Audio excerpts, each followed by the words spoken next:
प्यारे विद्यार्थियों, मौद्रिक अर्थशास्त्र विषय की इस क्लास में आप सभी का पुनः स्वागत है। आज पूर्व कक्षा के क्रम में ही मुद्रा परिमाण सिद्धांत के एक अन्य दृष्टिकोण कैम्ब्रिज अर्थशास्त्रियों के नगद शेष दृष्टिकोण का अध्ययन कर रहे हैं। यह दृष्टिकोण भिन्न तरीके से मुद्रा की मात्रा और कीमत के मध्य एक विशिष्ट और समानुपातिक संबंध को ही स्पष्ट करता है। इस दृष्टिकोण को प्रतिपादित करने वाले अर्थशास्त्रियों में कैम्ब्रिज अर्थशास्त्री अल्फ्रेड मार्शल, आर्थर सेसल पीगू और रॉबर्टसन हैं। इस दृष्टिकोण के अनुसार मुद्रा का मूल्य और कीमत स्तर मुद्रा की मांग पर निर्भर करता है, जो कि मूल्य की संचय अर्थात मुद्रा को मुद्रा में रखने की मांग होती है। इस दृष्टिकोण में मुद्रा की मांग न केवल विनिमय के माध्यम के लिए बल्कि नगद शेष के लिए की जाती है। इस नगद शेष का प्रयोग विनिमय माध्यम के साथ साथ अन्य उद्देश्यों जैसे सतर्कता उद्देश्य आदि के लिए भी किया जाता है। इस दृष्टिकोण के अनुसार जनता के द्वारा कई उद्देश्यों के लिए राष्ट्रीय आय के एक अंश के रूप में नगद शेष रखा जाता है, जिसका इस सिद्धांत में महत्वपूर्ण स्थान है। इस सिद्धांत के सिद्धांतकारों ने समीकरण के रूप में इस सिद्धांत के चरों के मध्य पाए जाने वाले इस निश्चित आनुपातिक संबंध की व्याख्या की है। इसमें जो पहला समीकरण है वह अल्फ्रेड मार्शल के द्वारा दिया गया है। यह समीकरण है M = P/K/Y। यहाँ M मुद्रा के स्टॉक को बताता है, P कीमत स्तर को बताता है, Y आय को बताता है और K आय का वह भाग है जिसे लोग मौद्रिक शेष के रूप में अपने पास रखते हैं। इस प्रकार से मुद्रा की मात्रा और कीमत में एक सीधा और निश्चित आनुपातिक संबंध यहाँ स्पष्ट हो रहा है। उदाहरण के लिए मान लीजिए किसी समय एक देश में नगद और बैंक जमा के रूप में मुद्रा की जो कुल पूर्ति है वह 20,000 रुपये के बराबर है। देश की जो वास्तविक राष्ट्रीय आय है वो 50,000 इकाई है तथा समाज इस आय का 10% हिस्सा यानी 5,000 इकाइयाँ नगद शेष के रूप में अपने पास रखता है। तो कीमत स्तर इस समीकरण के अनुसार 20,000 / 5,000 = 4 रुपये होता है। इस स्थिति से भिन्न यदि लोगों की नगद शेष रखने की प्रवृत्ति बढ़ जाए, यानी लोग अब 10% की बजाय 20% नगद शेष के रूप में अपने पास रखने लग जाते हैं, तो ऐसी स्थिति में कीमत स्तर कम होकर 2 रुपये पर आ जाएगा। इसका कारण ये है कि अब 10% अधिक नगद शेष अपने पास रखने की वजह से अर्थव्यवस्था में मुद्रा की मात्रा कम हो जाती है। इससे लेन देन और अन्य उद्देश्यों के लिए मुद्रा की मात्रा कम होने से वस्तु और सेवाओं की मांग कम हो जाती है। इससे वस्तु और सेवाओं का मूल्य गिर जाता है। इसके विपरीत यदि नगद शेष की मांग कम हो जाए तो अर्थव्यवस्था में कीमत स्तर में वृद्धि हो जाती है, क्योंकि वस्तुओं को क्रय करने के लिए अब अधिक मुद्रा अर्थव्यवस्था में उपलब्ध होती है। एक अन्य समीकरण रॉबर्टसन के द्वारा प्रस्तुत किया गया। उन्होंने राष्ट्रीय आय के स्थान पर एक अर्थव्यवस्था में वस्तु और सेवा के रूप में होने वाले विभिन्न सौदों यानी ट्रांजैक्शंस को T के रूप में यहाँ राष्ट्रीय आय की जगह पर रखा है। उनका समीकरण है M = P/KT। यानी यहाँ कीमत और मुद्रा की मात्रा के मध्य एक सीधा आनुपातिक संबंध दर्शाया गया है।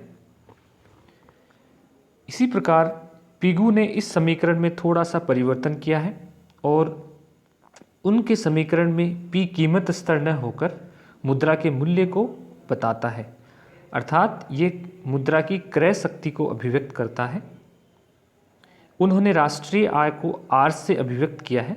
उनका समीकरण इस प्रकार है P = KR/M। इस तरह मुद्रा के मूल्य जिसे P से डिनोट किया गया है और मुद्रा की मात्रा के मध्य एक विपरीत संबंध यानी ऑपोजिट या व्युत्क्रम संबंध देखा जा सकता है। यानी यदि मुद्रा की मात्रा अर्थव्यवस्था में बढ़ जाती है तो मुद्रा का मूल्य कम हो जाएगा और मुद्रा की मात्रा यदि कम होती है तो मुद्रा का मूल्य बढ़ जाएगा। पिगू ने अपने समीकरण को अधिक विस्तृत रूप में प्रस्तुत किया है।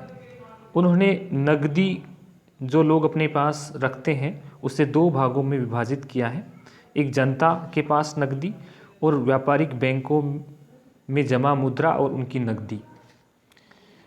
इस रूप में उन्होंने समीकरण को प्रस्तुत करते हुए P = KR/M × C + H × 1 - C, यानी यहाँ C जो है वो जनता के पास की नकदी को बताता है, H व्यापारिक बैंकों की जमा का वह हिस्सा जिसे व्यापारिक बैंक नकदी के रूप में अपने पास रखते हैं, और 1 - H जो है वो बैंकों की कुल जमा को बताता है। इस प्रकार व्यापारिक बैंकों की जो कुल नकदी जिसे लोग व्यापारिक बैंक नगद रूप में अपने पास रखना पसंद करते हैं वह H × 1 - C के बराबर है। इस प्रकार इन्होंने समग्र रूप से अपने समीकरण को प्रस्तुत करते हुए मुद्रा की मात्रा और मुद्रा के मूल्य में एक विपरीत संबंध को अभिव्यक्त किया है। इन समीकरणों के आधार पर यह स्पष्ट है कि कीमत स्तर पर जो सबसे प्रमुख प्रभाव डालने वाला तत्व है वह है जनता की नगद शेष रखने की इच्छा या मुद्रा की मांग। यह नगद शेष राष्ट्रीय आय के एक अंश के रूप में लोग अपने पास रखते हैं। यदि किसी समय जनता अपने पास अधिक नकदी रखना चाहती है तो वह वस्तु और सेवाओं पर कम व्यय करेगी। इससे वस्तु और सेवाओं के मूल्य कम हो जाएंगे और कीमत स्तर गिर जाएगा। इसके विपरीत अधिक नकदी की मांग वस्तु और सेवाओं की मांग को बढ़ा देती है। इससे कीमत स्तर में वृद्धि देखने को मिलती है। इस प्रकार से मुद्रा की मात्रा और कीमत के मध्य एक निश्चित समानुपातिक संबंध की यह सिद्धांत व्याख्या प्रस्तुत करता है। अपन ने मुद्रा के परिमाण सिद्धांत के दो दृष्टिकोण पढ़ लिए हैं। इन दोनों दृष्टिकोणों की तुलना करते हैं।